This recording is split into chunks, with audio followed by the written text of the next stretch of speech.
One day I should have everybody just. And be too careful, though, those weirdos out there. There's the Warner Brothers of the vibes, bro. Oh, you gotta ask yourself, do I feel lucky? Marvel Legends Gauntlet. That is Nano Gauntlet. Oh, wow. Oh, wow, that's cool. That is...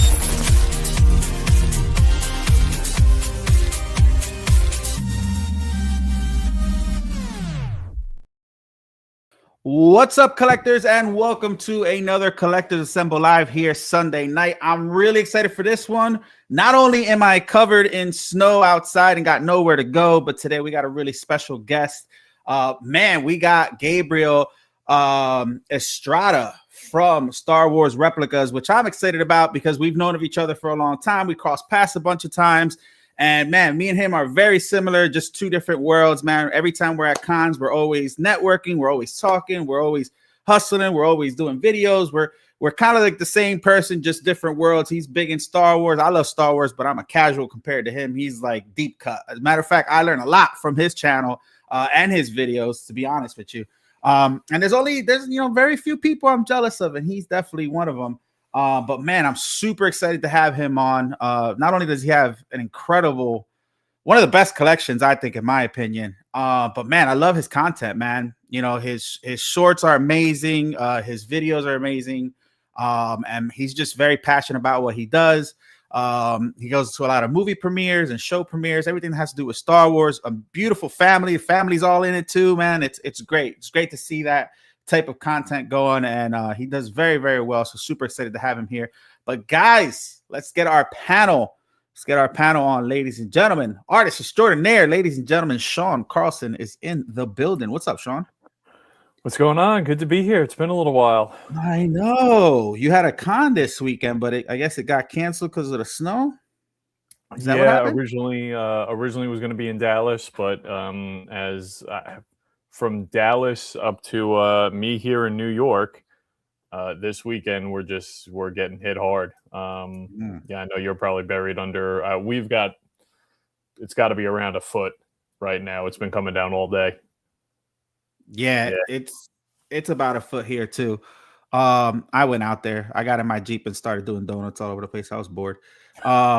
But yeah, I didn't even shovel my driveway. It's just kind of like still have snow all over it. So drive the Jeep rain, so into your living room. Mushy now. What happened? So drive the Jeep right up into your living room. You don't need a shovel. I know I should, right? I should. But yeah, I didn't even shovel it. Didn't even shovel it at all. So, but it was nice snow at least. It was like that fluffy snow that we all love. So at least we got that type of snow. But let's see who else we got on here. We got Josh McCoy. Josh, what's up? Where are the Gengar headset? What happened? Did it work? Did it not work? Well, I need an adapter that I don't have yet because there's no USB on this laptop. So killing me, Smalls. Killing Everything needs a dongle nowadays. But I got a whole let me see if I can flip it. Like a whole Gengar desk going around here. I know you've seen the chair I sent you. Oh yeah, no, I almost bought it, and then I saw it was $700. I'm like, never mind. It was nice though. Oh, and you can't forget this guy. It's stuck on the floor. My mascot. So you need that like behind you somewhere, where that side duck is at. That's a Pikachu, sir. That is a Pikachu. Oh, sorry, Pikachu. Pikachu. He's wearing a Psyduck poncho, but it's Pikachu. I do like it. All right, let's get Metal Elf is in the building as well. What's up, Metal Elf? Hey, what's up, guys? How you doing? You did not get snow, even though you usually do get snow, which is weird. Correct. Yep. All right. Lucky you. All right. It's not done yet. Else? It's not done yet? Is there more coming? I don't watch the news. I'm sure, man. Come on. It's still January. Like, we're definitely going to get some more. I'm about to catch a plane ride to Puerto Rico. I can't do this. Hit me. Buy one for me too, man. Going. Hey, Dennis. Can we come? I know. Right? He'll definitely he'll tell us to go over there. I would love to go, man. Get the fuck out of here. Let's all do a live stream in Puerto Rico. Can we do that? All right, bet. All right, guys, let's get our guest on. I've been trying to open up my stream on my phone and it does not want to work. I don't know why. But anyway, guys, like I mentioned before, man, I'm a huge fan of Gabriel. He is a monster when it comes to Star Wars. A man whose name deserves or should be in every Hispanic telenovela, because he has the best name in the world too, Gabriel Estrada. It's like some like magnificent, like, you know what I mean? Like he should be in every soap opera possible. Ladies and gentlemen, Gabe is in the building. What's up, Gabe? Well, what's up, guys? How you doing? What's up, dude? Gabriel Estrada. Yeah, I'm telling you, that name is just, it's there. It's a star's name. So with you guys talking about the weather, and I'm over here in like 70-degree, beautiful San Diego. I feel sorry. It's like, man, I apologize, guys. Gabriel, we barely could hear you though. Is your mic on? No. Oh, let me a little bit. Let me double check this. Hold on. Okay. If anything, We can hear you. It's just a bit low. If you can turn it up a little bit. switch over to my phone. Can you hear me now? Better? Oh, there you go. That's a little bit better. Yeah. There you go. Yeah, that's better. Weird. Okay. Okay. That it's on my iPhone. So if you guys don't hear me or anything, I'll try to switch over. I'll get a microphone. No, you're good. You're good. What's up? Listen, you just came back from Hawaii like a week ago, right? Yeah. How was that? Talk to me about that. Oh man, it was beautiful. I mean, we got a little bit of rain, but I mean, it was my first time in Hawaii, and it was just absolutely gorgeous. We went to the Jurassic Park kind of filming locations, and that was a crazy trip. There's my wife being crazy. We got to take this tour, and that was really cool just to be there. It's kind of just overwhelming because it's just so big, right? And it's so iconic, and they filmed Kong and they filmed a couple other things there, but yeah, no, we had a great time. That looks cool. I was so jealous when you told me that too. I mean, I was like, man, but this is neat. Your wife's all in the video too. The whole family's doing their thing. I love these videos, man. Look at that. I would put the music up, but I'll get copyrighted. I know, man. Oh. But yeah, no, I'm telling you, like it was nice. I mean, I'm in Southern California, so like I said, our weather is usually pretty nice and consistent. So there's a little more humid than here. But it was nice. Yeah, it was good. That looks good though, man. I'm happy for you. Sounds like you had a really good time. Listen, so Star Wars. So I kind of want to get your origin story, right? Because like I mentioned before, man, like I know we've crossed paths before. We see each other's content and stuff, but we never really got to sit down and really talk. So talk to me about how you started your love for Star Wars and how that kind of transitioned into the content that you put for your fans on now. Yeah, man. So look, I'm one of the old school fans, right? I was born when the original trilogy was out. I got to see Return of the Jedi in the theaters, but I was like 2 years old, so I don't really remember. But my parents say they took me, so I'll believe them. So I was little when it was still the hype of the action figures, right? Like the Kenner figures. Although it was kind of towards the end, right? It was like towards the power of the Force, like the coins and all that. But to me, that was still my passion. So even as a little kid, I was collecting those Kenner figures. And I had I have an uncle that really taught me about collecting, right? And he would be the one that's like, look, if you get a toy, like if your parents buy you one of these Star Wars toys, don't open it. Keep it in the box. But if you do open it, don't play with them. Like, don't move the arms or don't move the legs or else they're going to get really loose. So there I am, a little 6-year-old kid, and I'm like trying to open up the boxes really, just like really carefully. And I'm playing with my toys. I'm grabbing them by the chest instead of the arms. So I was, from an early age, I learned about collecting. So that's basically my collection. It was Kenner figures. And I grew up in a there was not a lot of money in my household. There's a lot of us. I was the oldest one. So once my like siblings started coming around, like, started being born, I started getting less and less toy. It was just naturally, right? And I started getting older. But there's this little antique toy store right down the street from my parents' house. And what I would do is I would find a dog, like I'd find coins in the couch, or I'd ask my parents for if they had extra coins or whatever. And I would go to a thrift store that was kind of down there, and I was like 8, 9 years old. It was just crazy to think about it now, like because I have kids that age, and I'm like, dude, they can't even walk like to the corner of the street. And I was over there like, going to these stores, and I would buy baggies of toys, like loose toys, but I already knew what to look for, right? Because I would go to this little antique toy store, and I would learn from the owner, and he would tell me like, hey, if you ever find like a Pez dispenser with like a squishy head, like that's what I want. Or if you have like, just like obviously the Star Wars toys, this was like early 90s, so like the Star Wars toys, you could find them easily like in the thrift stores. So I'd buy these little baggies, and I would go and trade them up, right? So I'd find stuff, and I'd go trade them for just other things, right? Other Star Wars toys. And so I'm telling you, I was a collector at an early age, and my Star Wars just about because that was our that was our time. We loved Star Wars, and in fact, I grew up in a Spanish-speaking household, so really the first kind of like English that I started speaking were actually lines from Star Wars, because I would ask my parents to rent them when we go and rent movies. I would get the Star Wars movies, but there's two versions. You can get the ones with subtitles, or you could get the ones that are completely dubbed in Spanish. And I was like, no. Like, I want the ones with the subtitles, because I want to hear what they sound like what the real characters sound like. So early on, like I memorized like lines from Return of the Jedi, so I can play with my toys, right? Like with the real lines. So Star Wars has been embedded in my personality since I was a little kid.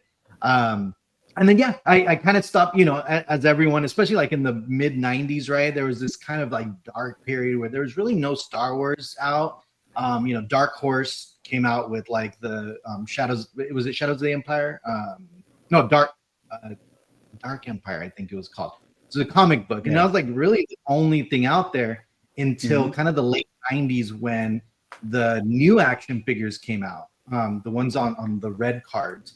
And that kind of sparked up my interest in collecting. By then I was like in high school-ish. So also like, back then it was like taboo to be, a Star Wars fan, right? It was like a nerdy thing to do. I was kind of one of these like closet Star Wars fans, where like secretly I'd go to like KB Toy Store and Toys R Us and buy like, a toy here and there. But it was like secretly just like put away, like I didn't tell anyone I was a big Star Wars fan. So I didn't get into this kind of stuff, right? Like the life size, full scale 1-to-1 until about 2005. And that's when I discovered a company called Master Replicas. Master Replicas had the license from Lucasfilm to go into the archives and kind of like study the original, screen use props and make replicas of them. And even in 2005, I was probably like 20, in my 20s. I still couldn't afford them. Like they're still like, a few $100, $400 or $500. So I started buying them like sometimes on eBay, and just if I could find like a cheaper lightsaber or something. And then my wife, back then she was my girlfriend, but she bought me a Stormtrooper helmet, like a life-size Stormtrooper. And that was it. I was hooked. I was like, I don't care if I need to like, put money aside and just buy one every few months or every year.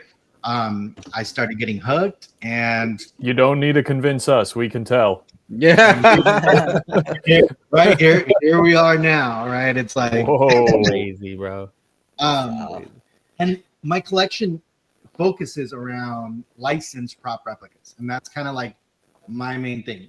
That I always wanted that connection back to Lucasfilm and the archives. Because for me, it was more a connection to the movies, right? It wasn't about the item. Yeah, obviously it's cool and it's cool to have. But again, for me, it's like thinking back as a kid, like, oh man, I wish I could have that lightsaber that Luke is holding, and to know that I have a lightsaber that has some connection, right? Some lineage back to the archives and back to the original one. That to me is what's kind of most important about collecting for me. So. Dude, it's kind of funny because not only in your story, but like you see how you kind of grew like with your collection, right? And as a kid and your love for it, because now not only are you doing obviously bigger collectibles and stuff, but you're going to premieres, you're getting to meet a lot of celebrities from Star Wars and stuff. Did you ever imagine that as a kid, meeting, or going to Lucas Ranch or doing, meeting, who was it? Peter Cullen, did you meet? Recently, no, I met Tony. I met Tony Gilroy recently. But, I met Dave Filoni a couple times. Even just being contacted by Lucasfilm to me was like mind blowing. In fact, when I was probably about 8 or 9, I wrote a letter to. It was like we had a class project, right? I must have been in like 3rd, 4th grade, something like that, and you'd go to the library, like the school library, and there was this book that used to have like the addresses to like celebrities or like companies, and it would just have their like mailing addresses for some reason. And so one of the projects for the school was like, oh, right, like your hero, or like it could be like a sports person or like somebody, like write them a letter and tell them how much you appreciate it.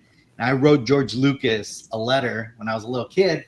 And, it's basically like, I love all your movies. I'm a big fan from THX 1138. And, I handwrote him this letter. And kind of for years, I never got a response, and I didn't expect one. And then all of a sudden in like maybe like 94 or something like that, my mom's like, oh, you got like a letter from somebody. And I was like, what? And I open it, it's from Lucasfilm.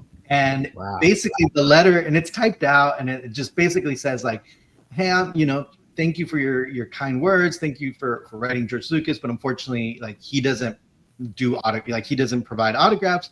But here's this picture of him and like a bookmark and all that. And thank you so much. I still have that letter. Like to me, that was like mind blowing. There was Lucasfilm responded to me. And I think that was also I had a strong connection with the brand, right? Because beyond Star Wars, to me, it was like Lucasfilm. Like that was like the goal. So fast forward, I created a YouTube channel around 2016, just kind of like unboxing some of these things as I was getting them.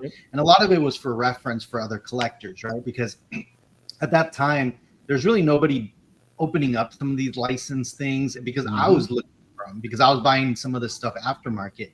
So I wanted to make sure like I got everything that was included, right? What did the certificate of authenticity look like? What other paperwork came in it? I wanted to make sure the pieces were complete when I was buying them. So I was like, well, maybe I'll put them out there as I'm getting them. I'll open them and I'll put them on YouTube for other collectors to kind of just see what's inside the box. So I started doing that. But it wasn't until the shutdown, until about 2020, started posting on TikTok. And all of a sudden on TikTok, it was just like 100,000, 200,000 followers, 300, and then it's like 500,000 followers. And I was just like, oh my God, like I started getting like brand deals, and I started getting contacted by Lucasfilm, for certain projects or for certain marketing projects for them for some of their licensed companies. Which was huge for me, because I was like, wait, what? Like you want me to be the first to like showcase this? Like this is insane. So it was around that time when kind of my social media platforms started really kicking off. But it was mostly the short content, right? I kind of neglected YouTube for a little bit, just because I was creating content so quickly and so fast for like TikTok and Instagram, that again, YouTube, which was my original, platform, I kind of started neglecting because it was was just hard. Yeah, it's Right. hard Yeah. to spend time to edit and all that for long form content. But I mean, I'm still at it on all the platforms.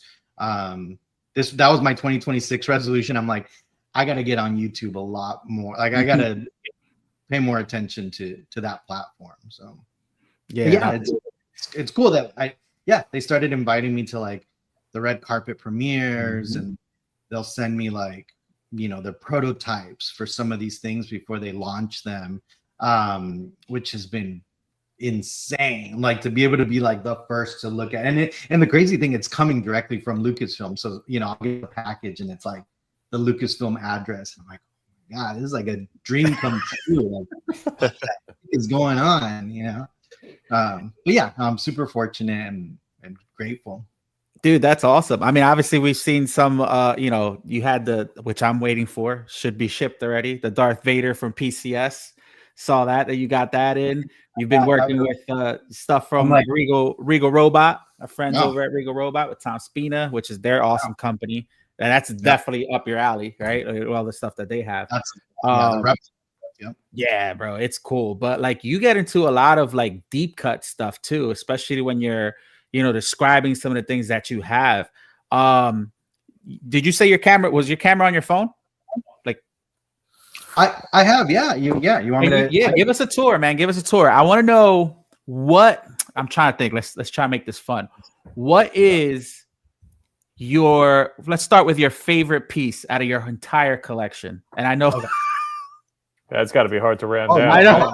I know it's probably difficult. Well, I have a favorite piece, so I'll definitely. So give me like 1 second while I like, because I know it's gonna echo really quick. So let me. Oh yeah, you got it. No problem. Really quick, and then let me do. No problem. Dude, this collection's crazy. Can't believe and not only the collection, but the displays. I was like, I want to know about these displays. Like I've never seen displays like this either. So it's just like it's so like. You know what I mean?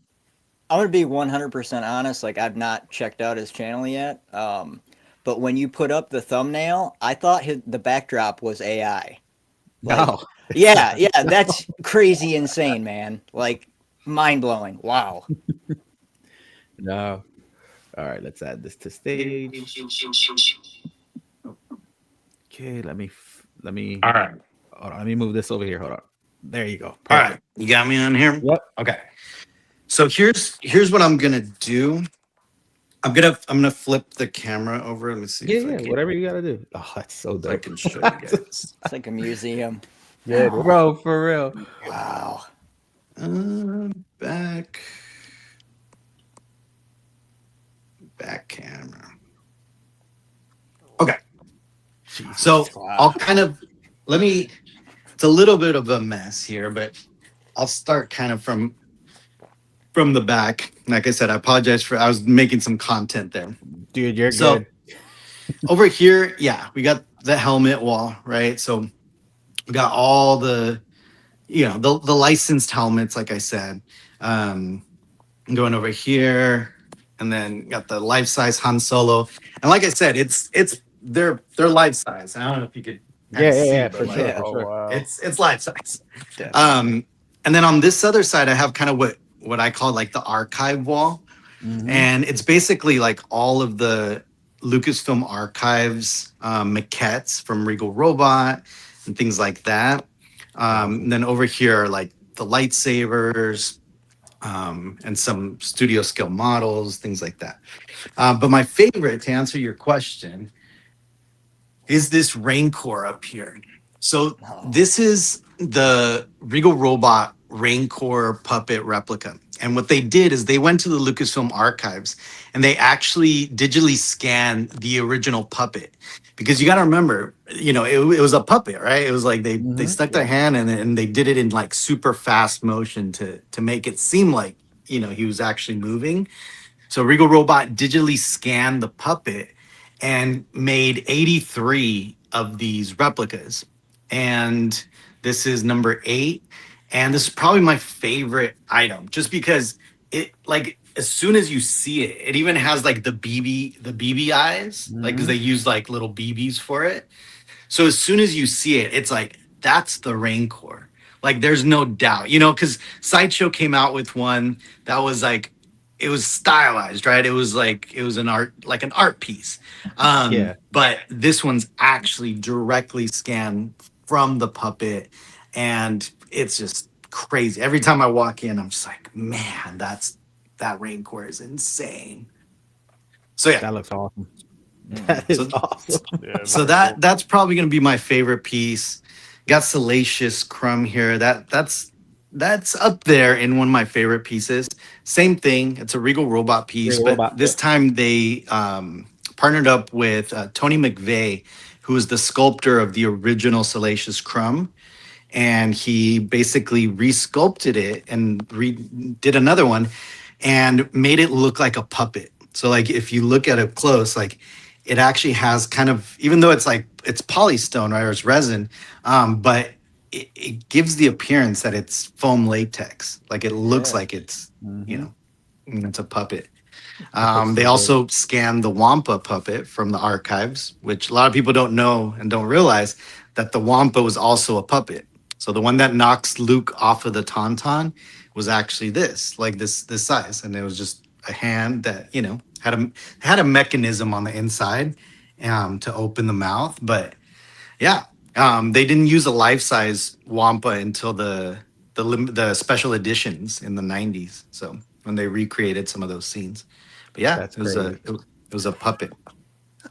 And yeah, like I said, all these are the maquettes, right? So basically, Regal Robot's going into the Lucasfilm archives and digitally scanning all the concept maquettes. So basically, it's all the little concept artwork that the creators or the sculptors would make to show George Lucas before kind of picking which character was going to be in the movie. And so George Lucas would literally just come in and be like, all right, yeah, I like that one. I like that one. I like that one. So for example, like Jabba the Hutt used to look like that. That was one of the original concepts. So it looked like, you know, the worm. Ooh. And then he later looked like that. And then until they finally, you know, made him look like that. A lot of deep but yeah. cut stuff. They're doing a great job with that too, man. Those little maquettes with Regal, they're doing such a phenomenal job with that. It's crazy, man. Some of the stuff they do, like they had the files from the chess game, set. right? Yep. So basically, Phil Tippett and his team went into the archives, and same thing. They digitally scanned all the original pieces because they were going to recreate them for The Force Awakens and Solo, and what else did they? And then I think they also used it in. I think that was it. Force Awakens and Solo. But anyways, Regal Robot got a hold of the, you know, partnered up with Phil Tippett and his team, got the files, and then recreated replicas of them. So this is probably the most expensive thing too that I've purchased. Funny enough, you know, you would think like, oh, like there's a life-size R2 over there, but that's not the most expensive. This little set was probably the most expensive thing that I purchased. Wow. Out of curiosity, Gabe, I don't know if you're aware, but so when you say they go back and scan the original puppets and maquettes, do you know? I imagine the condition on some of those things, they've got to be a little bit deteriorating, you know, over the years and all of that stuff, right? 100%, yeah. So in fact, there's great documentation. I think even StarWars.com did a whole article about them, and you could actually see these guys. Like this one was totally just like hunched over, just deteriorating. Because you got to remember, like they made them temporary, right? They made them just for the shoot, and they used most of the time.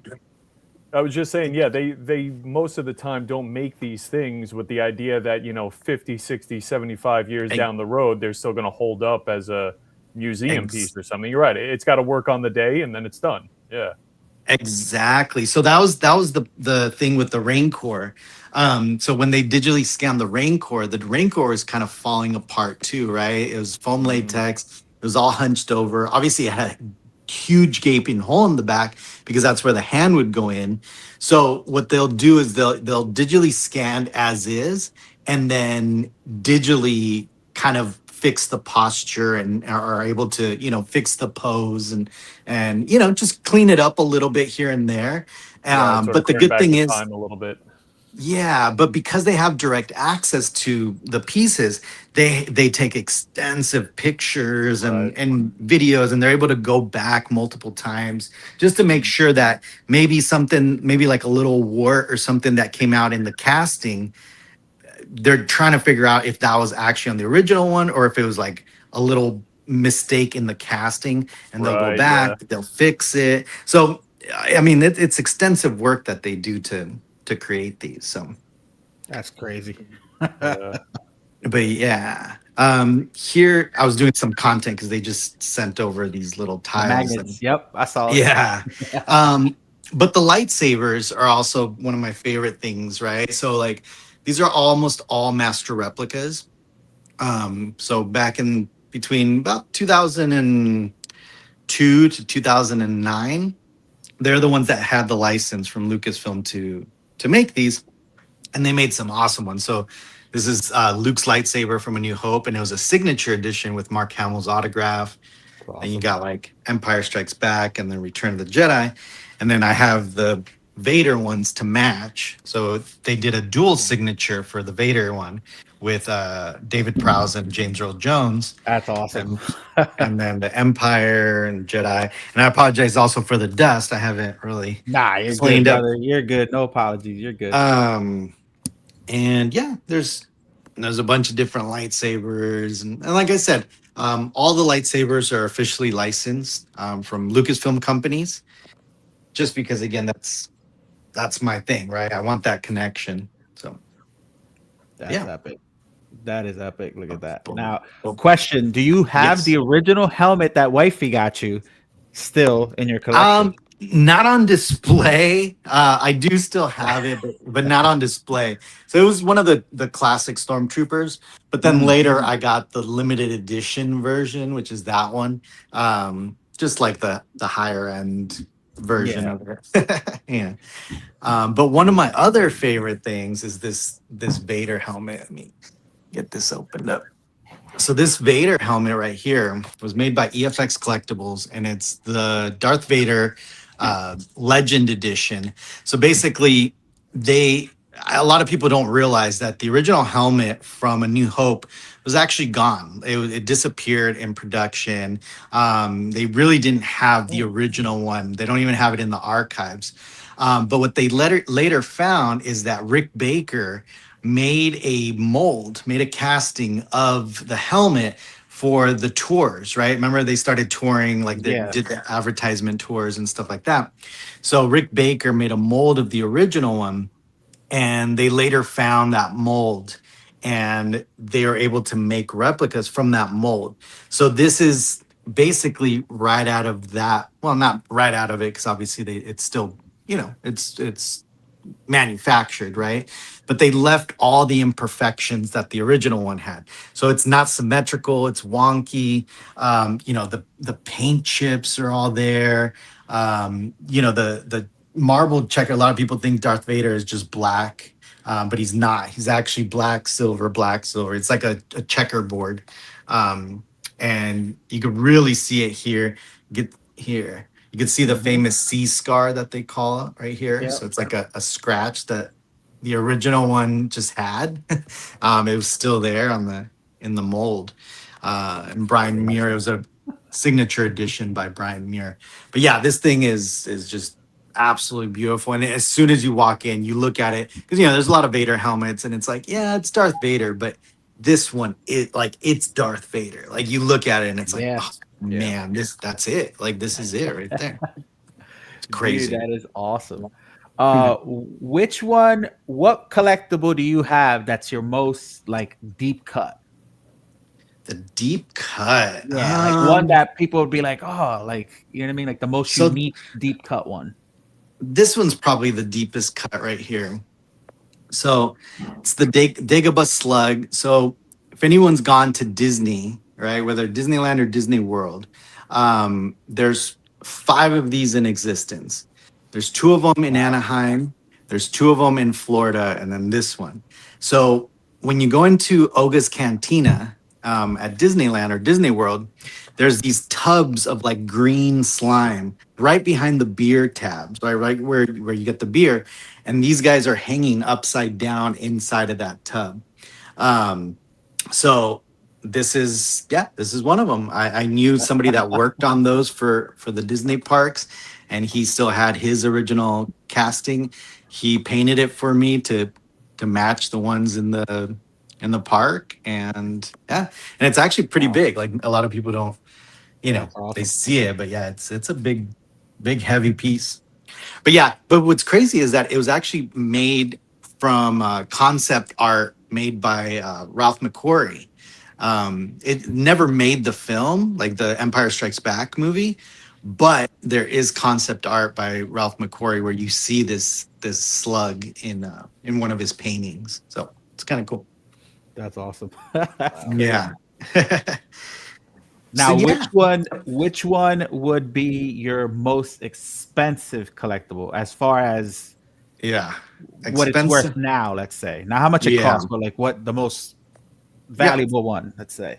I'd probably say this Yoda right here. Oh wow! So this is a bronze Yoda, life size. Heavy. Oh yeah, it weighs. It Yeah, looks heavy. it weighs. This one weighs almost 300 pounds. And this one's a Sideshow Collectibles version. You could still see them on their website, but this is an AP that I got a hold of. They actually have this in front of Sideshow Collectibles headquarters. They have one right outside. So they do. yeah. So that's one of them. I also have another one, but I'll have to show you guys privately on that one because that one's a little No, it's okay. It's a okay. little more of a private private all good. acquisition that I would have to show you guys afterwards. But yeah, that's probably the most expensive as far as like value and worth right now. That's pretty up there. The Kylo Ren lightsaber, actually, this one for some reason also is pretty rare.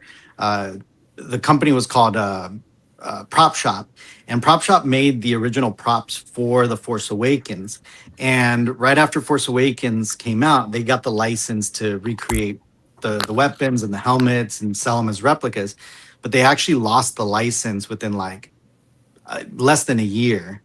So only a few of these went out to fans when they purchased them, and they refunded like the majority of them.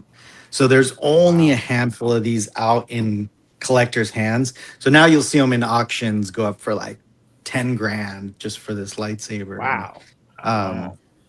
But yeah, this one's pretty up there too. That's Yeah. crazy. Who's your favorite Star Wars character? My favorite Star Wars character is actually Tarkin. Tarkin. Yeah. Really? I have him. Okay. I have him tattooed on me too. Yeah. Grand Moff Tarkin. Yeah. Peter Cushing, man. Yeah, it's because of that. Because of Peter Cushing. I'm a big fan of like the Hammer films and buddy. So Peter Cushing and Christopher Lee too, right? Yeah. Again, what's the name? The one that did the voice for the Haunted Mansion, Vincent Price. Peter Lorre. Dude, Yeah. all of them. Here's Peter Cushing's autograph there. Oh, That's nice. cool. That's very cool. Cool. Yeah. What do you think about them bringing back characters that are deceased? That are gone. Yeah. I'm not against it. Let me I'm not totally against it if they did it right. Exactly. I think for Rogue One, I was a little disappointed in that. Here, let me switch over because my phone's gonna. Yeah. Thank you for that. That was awesome. Dude. Yeah, of course. Yeah, and I could still show you guys more if anything, but give me a second. Okay. That's awesome. Wow. Oh, Yeah, that's a showroom. Hey, it's me. What's up? Hey, Sean. How's it going? There you go. I'm back. Sorry about that. It's my rock. There we go. Yeah, 5 seconds of fame. I'm not against it. Like I said, I think there's been a lot of crazy AI stuff that's been going around that just looks fantastic. Like as far as like the appearance of the characters, you know, I know that it's all controversial and all that with the whole AI, but if they are able to replicate some of that, like the way they look, you know, on film, I mean, and as long as the families were cool with it, you know, obviously, I know the people, the Cushing family, there was some issues there. I know there was some. Oh, really? Yeah, some disputes there, but you know, as long as everyone's cool with it, like, why not? Yeah, I think that's key. That you have to have some sort of consent from, you know, next of kin if they're survived by a spouse or something like that. You do need some sort of consent because otherwise, it does seem like I don't know, the digital version of digging up their grave or something like that. It could, it could very easily be in poor taste. Yeah. I mean, now though, like they 3D scan all actors, and basically you have to sign away your perpetuity, your image forever. Like there really is no. Yeah. Hell, even using Facebook Meta and stuff, we post our stuff. They have our license to us. They can make content out of it.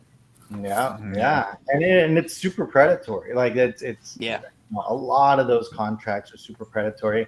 And in fact, with content creators too, right? So that's one of the crazy things. Just like me personally, you know, with my love for Star Wars and career and kind of what I do, I'm an attorney. Actually, that's my day job. And early on, when I started getting some of these brand deals, I started going through the contracts, and I'm like, whoa, like they want like my likeness and then like in perpetuity, so like forever. And I'm like, no. And I start redlining the contract.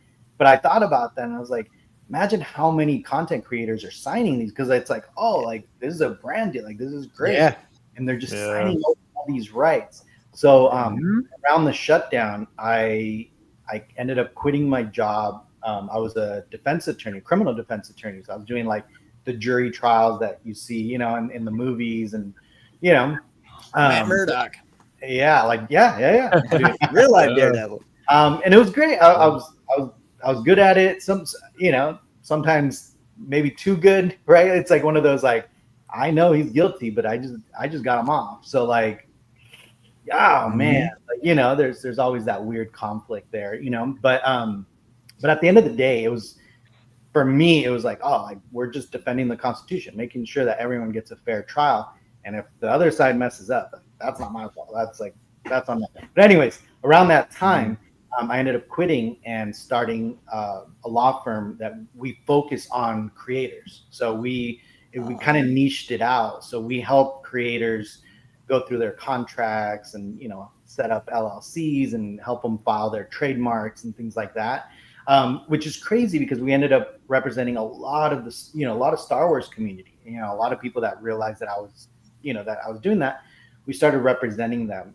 So it's been a cool little journey that, like, you know, and I've worked on cool contracts with, like, you know, some of these Lucasfilm company, and it's been a dream come true, and it kind of all merged together. And it's just, man, it's fantastic. But yes, absolutely, anytime, any content creator out there, be careful. Oh, I know. We used to, when my daughter was on the show, we used to get some things, and I'm just be like, guys, like, you know, my daughter's a minor and stuff, and I had to, unfortunately, I mean, not unfortunately, because there were some things where I just didn't do it, you know. Not that I didn't want to do it. It's just, you know, it was either because of my daughter, or I had to leave my daughter out of it because she was a minor. So it was like a double-edged sword for me. So there was a lot of things in the beginning of our channel that we couldn't do because of some of those parameters and stuff.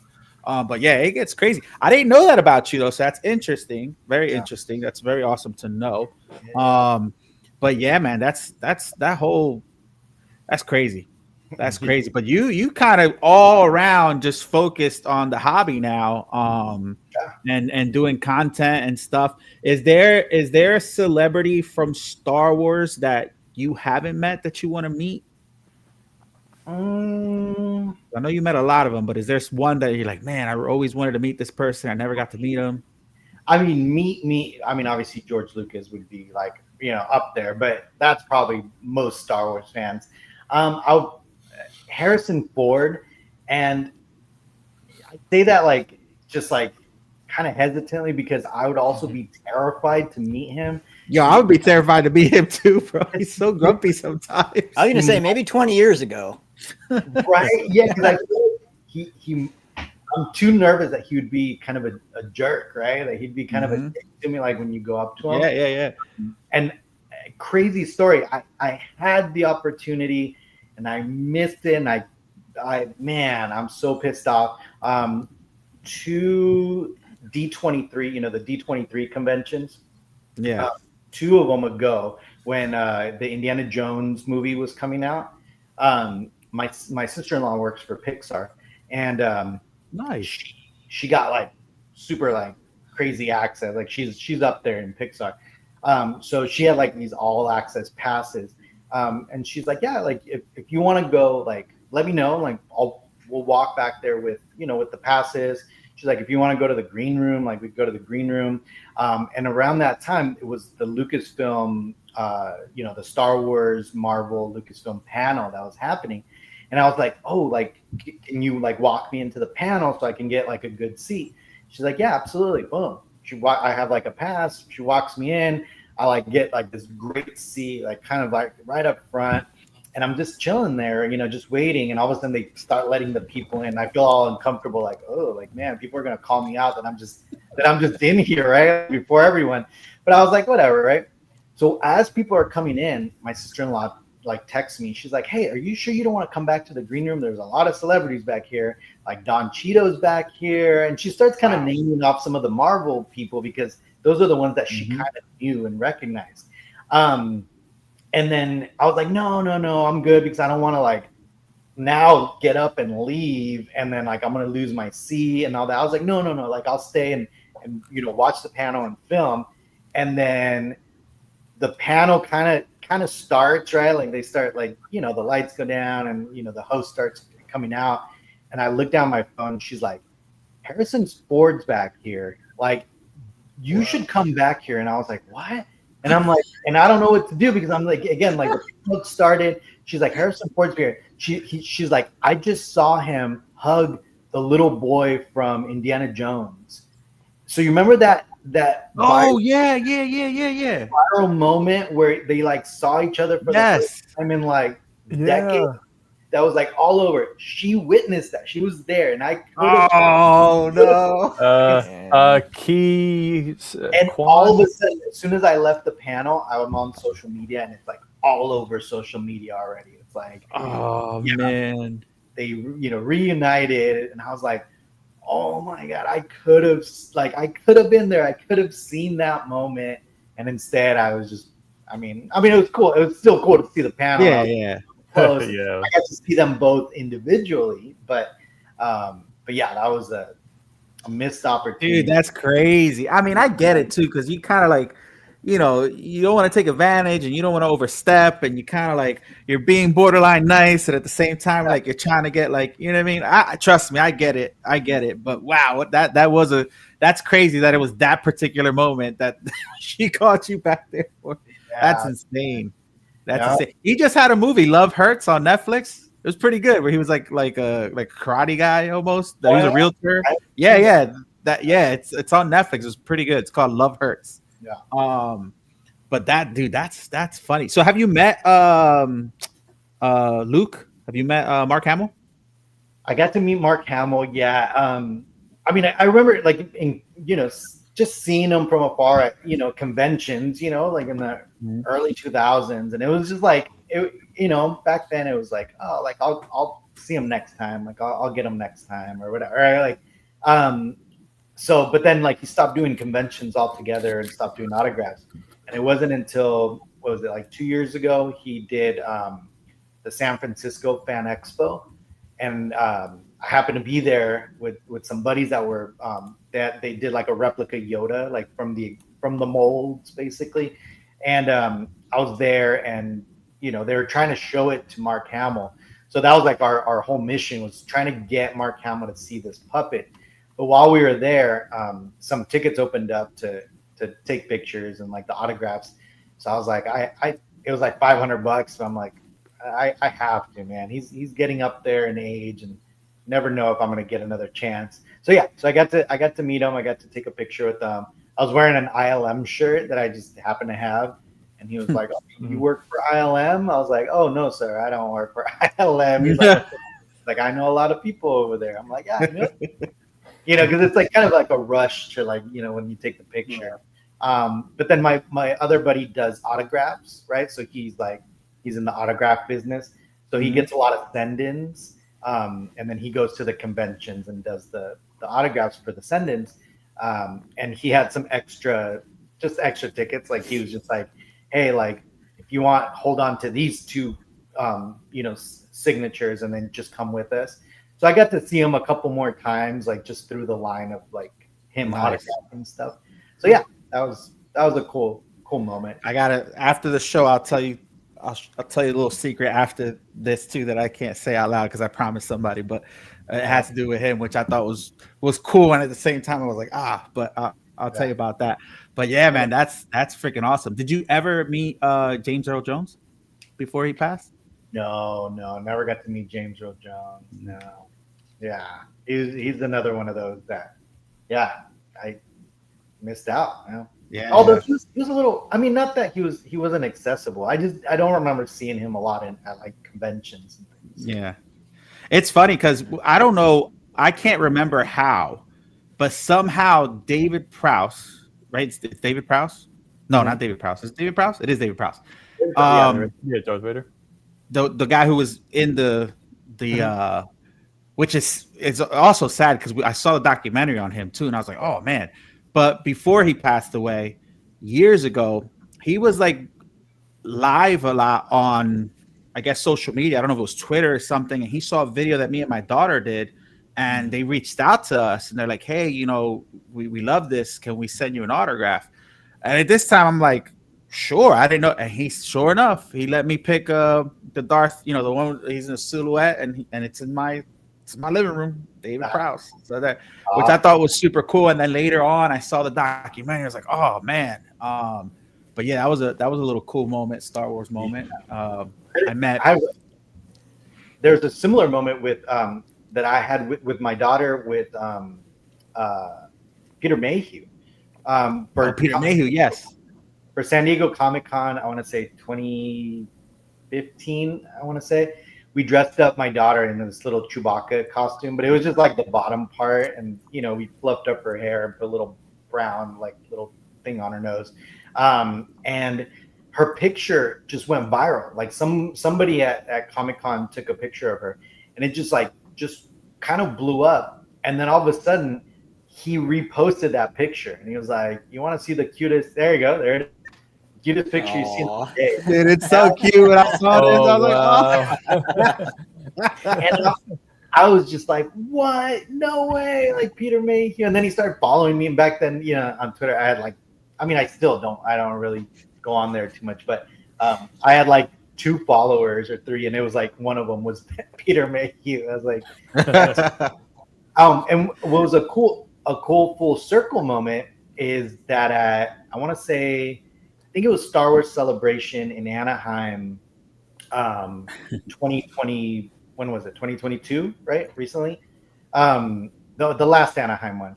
We got to see Angie, and it was his wife, and we got to see her and meet her, and I got to I showed her the picture, but she's my youngest daughter at that time was wearing that outfit, and so we went up to her. And, I showed her the picture, and she's like, I remember. And like, Peter, loved that picture. You got to take a picture with like both like my 2 daughters and my youngest one wearing that costume. So it was a kind of cool little full circle moment, right? Just because he had already passed away. So that's, I got a story about that too. It's funny because I keep saying Peter Cullen because I got Transformers in my head for some reason. But so before, this is back in the day, like prior to COVID and all that, I was at Philadelphia Comic-Con and we saw him, and he was out of his costume, and he's a big guy, obviously. I mean, you guys, I think everybody knows that. And he talks very deep, of course, and he had like a cane and stuff. And I was looking at him, and Chewbacca is my favorite. Like out of all Star Wars characters, Chewbacca has always been my favorite. And I remember I went up to him, and nobody was at his table. It was the weirdest thing. I don't know what it was. Maybe it was around that dark area where like Star Wars kind of disappeared for a little bit. I want to say that makes more sense. But I remember I was with my stepdad, and he's like, he's talking to me.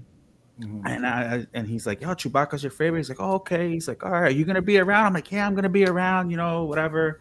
And he's like, okay, cool. So later on, I'm walking, and I'm just walking, and I feel this big hand just grab my shoulder, and it's like furry. And I'm like, and I turn around and I look up, and it's him dressed up, and there's a whole crowd behind him. And I don't know how I did not know he was like, I'm very alert at cons and stuff, but he came up behind me, and I still have the picture of me and him, and it's actually him.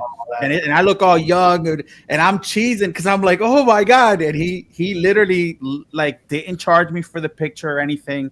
He just just kind of surprised me. He remembered me from everybody that was there, and it was the craziest feeling because I was like a little kid, and I was like, oh shit. And my stepdad was like, yo, I can't believe that happened. I was like, yo, that's crazy. And I guess he went off to do a panel or something like that. But he snuck up behind me as big as he was in that thing. And I just remember, I never forget it. And I was just like, what the heck? Yeah. But very cool moment with him that I absolutely love. So I love hearing stories like that, man. It makes you, especially with the Chewbacca thing. Like funny enough, like I'm not a huge just like Chewbacca fan, or like there's my hot take is that I'm not a Yoda fan. Like my buddies, my friends are like in the collecting community and Star Wars friends. That's my hot take. I'm like, I'm just not a Yoda fan. I don't know. Like I like the Empire. I like like the bad guys. But what was cool about Chewbacca is that, again, because of my daughter and that connection, obviously like I love Chewbacca now because yeah. And again, at San Diego Comic-Con, I want to say 2017, they used to film the Conan O'Brien show there for that weekend. Oh yeah. The convention. Yep. I mean the convention show. And one of the days they were doing a 21 Wookiee salute because it was when Peter Mayhew had just passed away. And they contacted us so my daughter could be on there. So and she was, right? The problem with that is that she couldn't just go up there by herself. So they're like, oh, we have some some Chewbacca costumes that you can wear. It's just like the cheapy, like probably like rubies, like little cheap Chewbacca costume. So I throw it on, I put it on, I walk out there with her, but they're not really like lining us up. They're not really like, they're just kind of putting us up on stage to do the salute. And after I'm like watching the show and watching the clips, and I realized that like they put me next. So there's this like group of like pink Chewbaccas. So they're kind of separate, but they're right next to us. And then we're kind of on the end.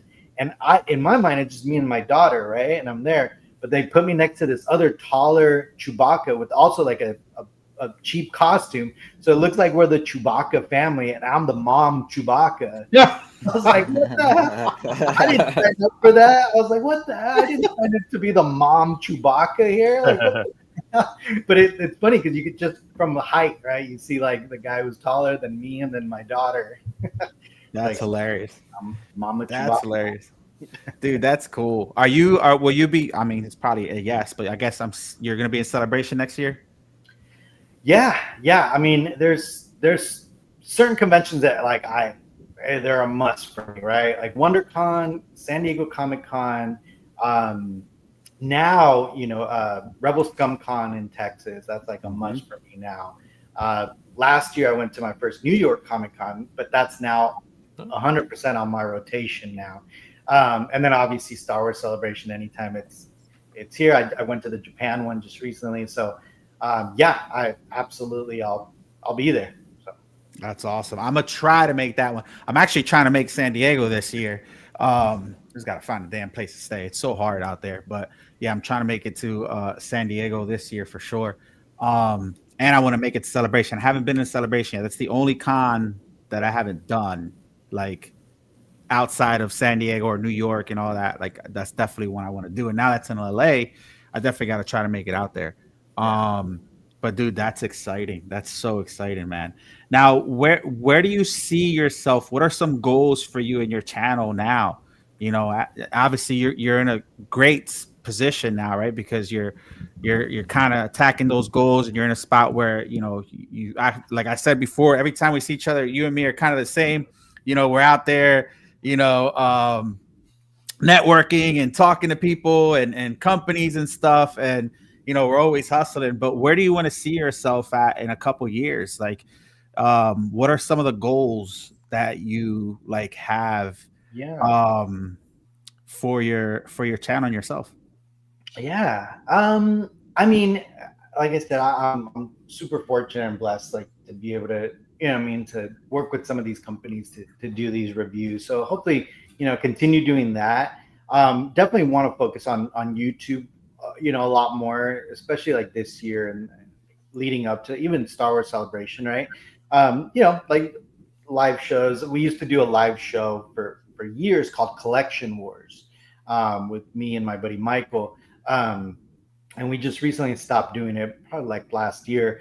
But that was always fun. I loved hanging out with, with other, other collectors and other fans just in general.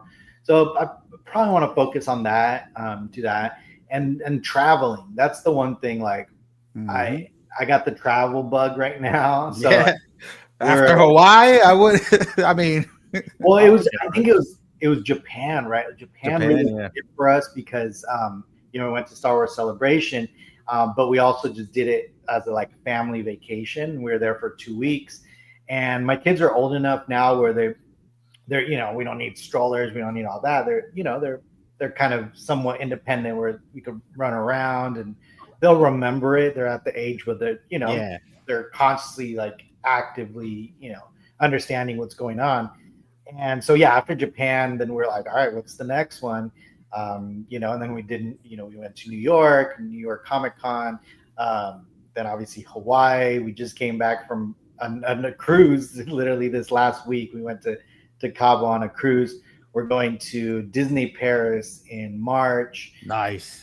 So I want to expose them to as much as I can as far as the world and even other conventions, right? Like they love going to the conventions. They grew up in the conventions, in the scene since they were little. So just like taking them to different ones, just so they can just experience, Cool Dad Award for sure. It's funny, dude, because we've had a lot of celebrities from Stars. We just had the kids from the Skeleton Crew on our show not too long ago, at the end of last year. That was super fun. We had Titus Williver on, we had Tate Fletcher on, and it's funny because I'm like, man, I always wanted to invite you on, but I was like, man, I don't want him to think that I'm just inviting him on just to invite him on. But now that you've been on our show, I'm going to invite you every time we do get a Star Wars fan, especially or a celebrity, especially if you're trying to, come back on YouTube and stuff. And the invite's always going to be there so you can help us interview them. But man, it's so much fun. And then with like Titus Williver, he was a huge collector. Like we didn't think that we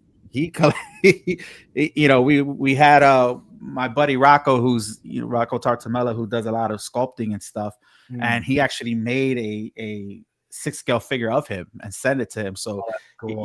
The guy from Bosch is talking to us about collectibles and stuff, which was the weirdest but coolest thing ever. The kids from Skeleton Crew were awesome. They're for being so young, they were very mature, and it was just like fun. And we were talking about like future goals with them and stuff, but it's always fun. But now if I get some more Star Wars guys, I'm definitely going to send the invite out to you so you can jump on with it. Those kids are great. I was looking up to meet them multiple times. Like I met them at the premiere of the Skeleton Crew.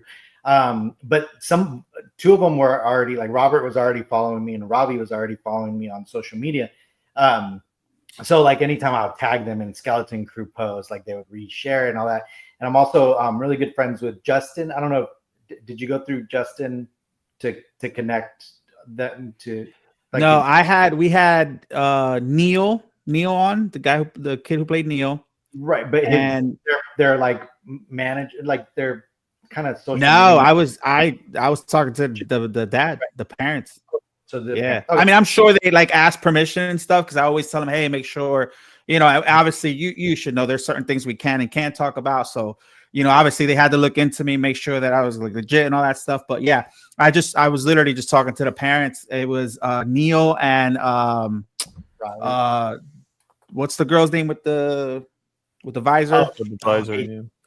Yeah, KT. Yeah. That's yeah, cool. she was on. And it's funny because we started casting them for Marvel roles, and she's Korean. We said that she would be a great Silk, and she got like all excited. It was really fun. It was really fun. But and Neil and that little kid, he's so funny, man. Every time, like, they're so smart, man. Conventions, yeah. Did you see the Santa movie with Jack Black? He did right before Skeleton Crew. It was called Dear Santa with Dear Jack Black is the devil. Mm-hmm. Yeah, he writes Satan because he's dyslexic, so he says Dear Satan. That was good. It's a hilarious movie. If you guys haven't seen it, you definitely got to check it out. But in that movie, he's like talking to this little girl, and he's like, she's talking to him. He gets nervous. He's like, Toodles. And he's like, I swear, I never say Toodles. Like, that's not something I say. And he gets all embarrassed. So when we first met him at the premiere, they gave us like, just like a giveaway thing. And one of it was a Funko Pop. And so I was like, oh, you know what? We should get him to autograph it. So when he was autographing it, I was like, do you want to write Toodles on there? And he's like, oh, you saw it. And he got all excited. He autographed it and he put, Toodles on there. I got to meet those kids too. My friend Brandon does something similar that your friend does with the autographs, like the send-ins and whatnot. So we did like a private signing with them, and it was their first time ever doing a convention or autographs. So like they were learning how to do autographs. It was adorable. Yeah, that was after the show, right, Josh? That was after the show, yeah. Did you tell them? Yeah. Did you tell them that you were on the show with them or no? I can't remember that. Yeah. Yeah. Okay. And their parents were there. There was a few other ones that weren't on the show, but it was just like they were in the lobby in the room, and they were just like playing with flicking their pens at each other. They were just like nervous to sign autographs. Like, am I doing it right? And it was just adorable. Yeah. Yeah, it's funny, and you could actually see them because like they used to write their whole name, and then now it's like their autograph is like so tiny. Like they would now they have a little like super tiny specialized autograph. Now, so one of my dreams has always been, because it's kind of like you, like we're part of the hobby, right? Like we're helping in another way, right? Like we're helping market stuff, we're helping movies and shows and collectibles and stuff, but like we're a very small part of the helping part of the hobby. But I always wanted to be a part of the hobby somehow. So I've always wanted to be like somebody, like either an extra or a voiceover, something in some sort of capacity. Kill me off. Wolverine, kill me, somebody. Like I want to be, Bob at the thrift store, somebody. You know what I mean? Did you ever think of ever trying to be something like that? Maybe like an extra or something, or like, a voiceover in a Star Wars cartoon or something, even if it's a small role. So you could say, man, I was part of a Star Wars, film or show. Is that something you would consider doing? 100%. And I should probably be more vocal about it, because I would be on just to be in a background, like in the costume, like they could just in the back, like I just want to be on set, right? Yeah, for sure. Yeah, 5 seconds of fame. That's all I asked for. That's all I asked for. That would be amazing. And it's funny because like several of my friends have been in them, right? And they're background characters, a droid just kind of in the background. It's possible, especially like we're here in Southern California. So it's like, it's right there. Like you got everything right there, man. Right there. So I would love that. That would be freaking amazing. Would be crazier though if you actually like got featured somehow and then they made a little action figure. Oh yes, that would be cool too. That's another thing I will. Yep. Man, That's another thing I always wanted. Just go to a store and be like, yo, that's my toy right there. Right. With the hat and everything, with the hat and everything. Right. Well, even if it's just like the costume that I was in, but it'd be cool, you know? Yeah, that would be cool. That's definitely one of the like things that I wanted always. That's a goal now, you know, after growing with the channel, doing my thing with my daughter and meeting celebrities and dealing with the companies. Now I want to just be like one little part of something, so I could be like, man, I was in that, you know. Yeah. But that'd be cool. One day I'm gonna be watching some show on Star Wars, The Mandalorian, and Gabe's flying a like, yo, that's it right there, right? See me messing with everything in the background, like yeah, right. Little that would be cool. That would be cool, man. That would be cool. Guys, so if you're watching us live or if you're watching us on replay, we have all his socials in the bio of the video, so you guys could go follow him. Like I said, man, he does some really cool creative content. He's super smart. The deep cut stuff, like I said, one of the only Star Wars people I watch is you. Anytime I want to look at something, even if it has to do with, like, you know, Tom sends me the emails and I try to, you know, share all the new stuff coming from, you know, Regal Robot and stuff. But when I really want to learn about it, I definitely check out your channel all the time. So you just got some really cool insights and you're very passionate about it. So like you could tell when somebody's like doing it just to do it and somebody has like a really emotional tie into it. And I think that's what separates your content from, you know, some of the other guys. Is just you're like really into it, you're excited. It's like you're still a little kid, you know, going through that stuff. So it's definitely cool to, you know, watch you do. So hopefully in the near future, now that, you know, if I catch you at a con or something, we could do something, do something versus just, you know, passing by each other. But yeah, man, that's freaking awesome. What do you have stored? You know, do you have anything coming up that you want to promote? Like anything, any reviews, any pieces coming in, or anything that you are going to be doing that we could look forward to? Yeah, there's a couple of EFX collectibles pieces they're going to be coming in soon. So I'll be doing, you know, the full YouTube videos on that, and, you know, kind of the deep dive review. But no, man, like right now, like up until probably the next, what is that? Probably Darth Maul, right? The new animated series. That's probably the next Star Wars thing that's coming out, and then Mando Grogu, obviously. I think May, right? May 22nd. I'm excited for that. Yeah. Oh, me too. Yeah, I'm super excited on, especially seeing some of the old characters, the chess set. That, for me, that was mind blowing. In the, you know, this teaser that got leaked, you could actually see the characters from the chess set, like life size fighting. I was like, I love that type of deep cut, like original trilogy fans like would appreciate, you know? Or the AT-ATs, and you see the snow troopers, you know, in there. I'm like, all right, this is cool. Like, I appreciate that. So, dude, that's awesome. Is that you could say what you're looking forward the most to as far as film wise is the movie, or you're looking more forward into the Darth Maul show?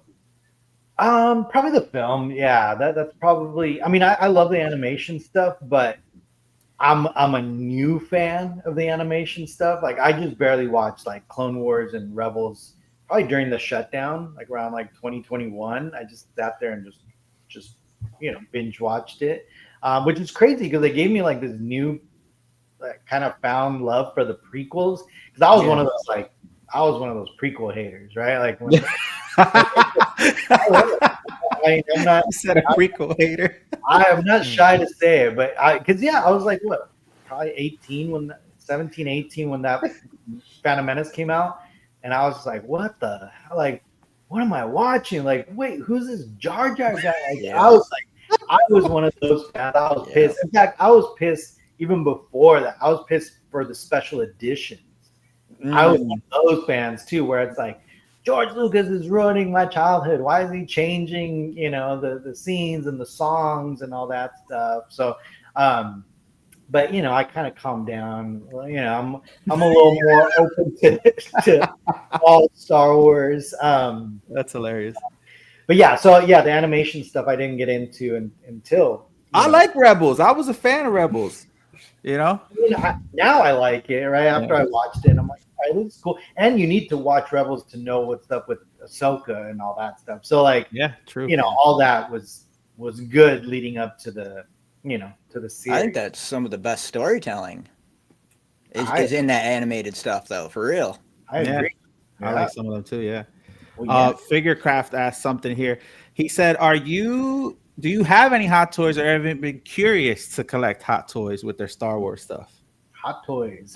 Hot Toys was too much of a slippery slope for me because, as you can tell, like I'm probably, you know, a little obsessive when it comes to collecting.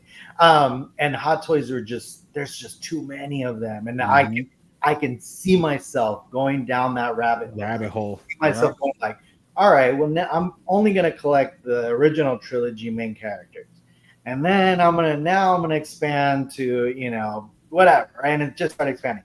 I do own the Hot Toys 89 Batmobile and the Deluxe Batman, so I have the Back to the Future 2 car, and I have Marty and Doc Brown. And then what else? I have the Gauntlet, the life-size Gauntlet from Hot Toys.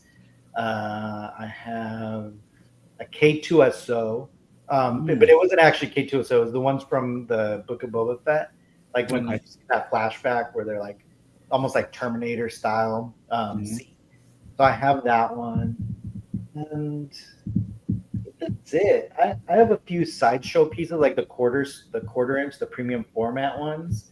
But yeah, Hot Toys, like I said, I limit myself, and especially because I have friends that are Hot Toys collectors, and I'm just like, man, like, first of all, where would I put the collection, right? There's no room in here. I have to build another room. But the other thing too is that I really love kind of the museum style display where it's like a single spotlight, the piece, and there's enough room around it to like really like appreciate it. Yeah, like the helmets, right? And you can't really do that with Hot Toys, right? Because you end up getting a lot of them, so you kind of have to put them on display, kind of, you know, together. And I don't know. I just never. I held myself back. And trust me, I wanted to. I love those, but can't do it, man. I just ordered the Figurecraft has an amazing collection. I just ordered the Darth Vader he's like on the, I don't know what it is, a bed or something. It's like a where I guess they were like working on him and stuff.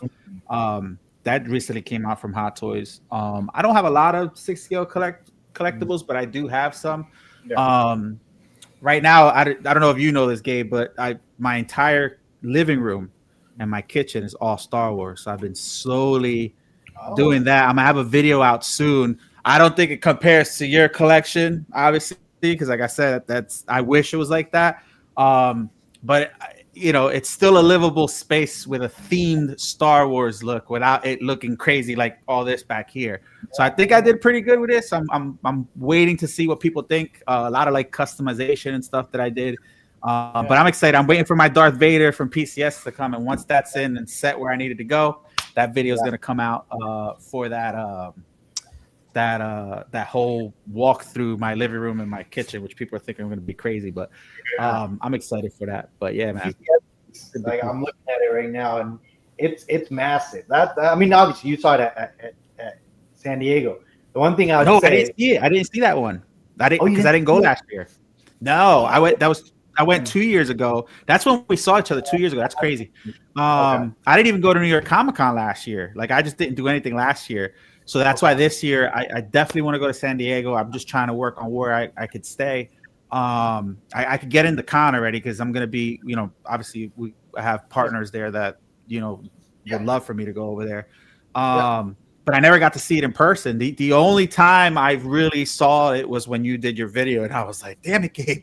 And you just got me more excited for it. So, but yeah, what do you think about it? It's a great piece. There's a lot going on, right? Like there is. That's one of those pieces because for a while I was transferring my collection room. Like I had it in this other office, and I was transferring it to this space. It's like I converted my garage into this collection room.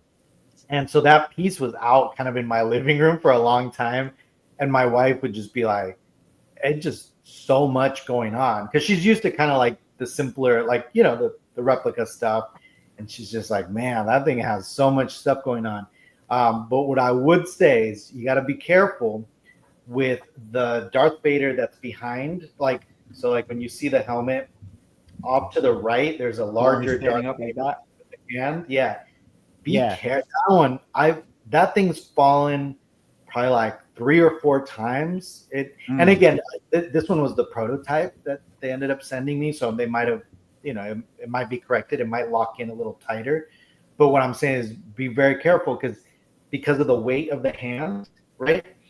Any little tip will take it off the peg. And mine did break already. So, but it took like 4 drops for it to actually break.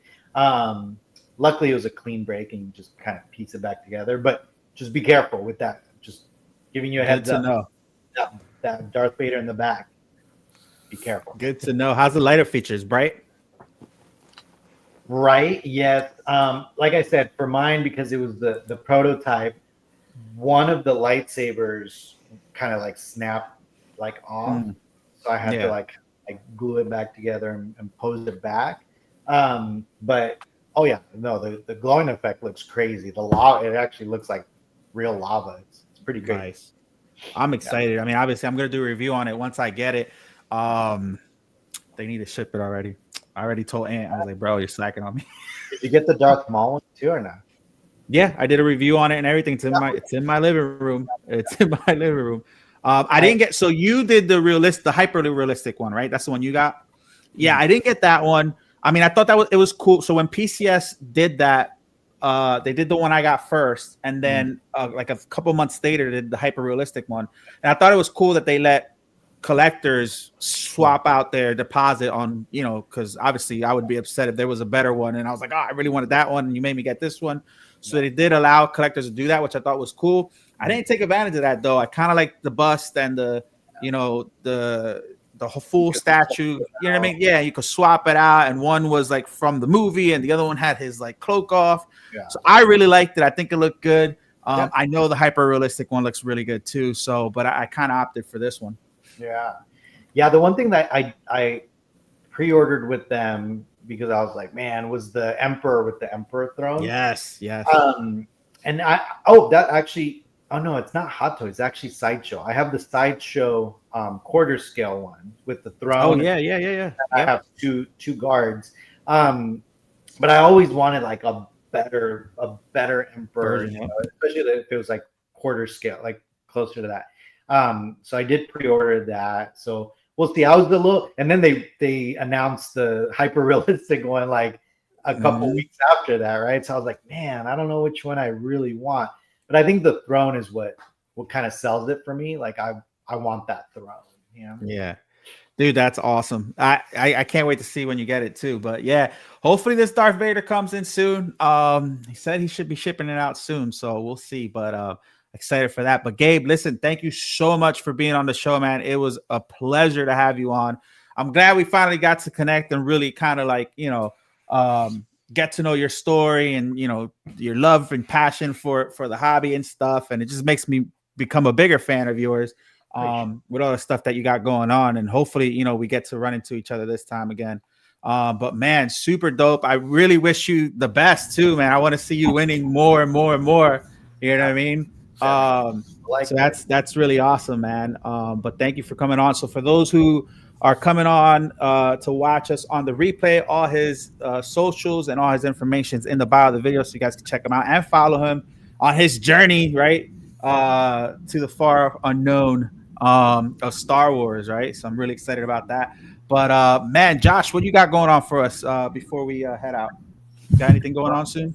I do. Let me check the date. So he's our Pokemon guy.